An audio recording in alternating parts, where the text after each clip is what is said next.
Do you suffer from bad manners? Hopefully not. Here to help if you do, Barbara Khozam. It was incredible. I really enjoyed it, learned some things, laughed a lot, and the most important thing was watching the other people around me, seeing their attitudes change, because I've been trying to do it by myself for years, and Barbara accomplished it like that. So I've been speaking and traveling over the past 15 years around the world, and what I've noticed with consulting with my clients, customer service and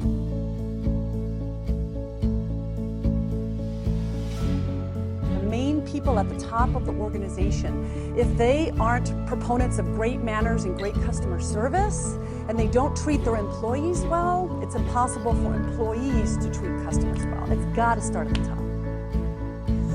A phenomenal speaker.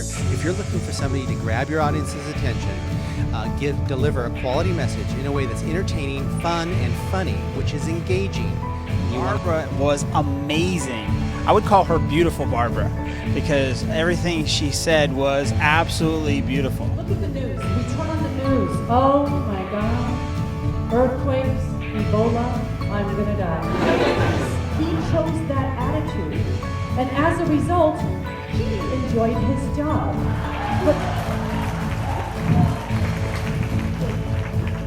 But think about how many other people he impacted positively by choosing a positive attitude. That, my friends, is power. She's a freak, why did I ask? If, however, I come into one of your dental practices, no matter which building or where it's located, and you said to me, hey Barb, how you doing today? And I said, oh, my tooth is killing me. You automatically know to say, I'm so sorry to hear that, you're in the right place. See, you bring that extra piece. You bring your head, you bring your hands, you bring your heart.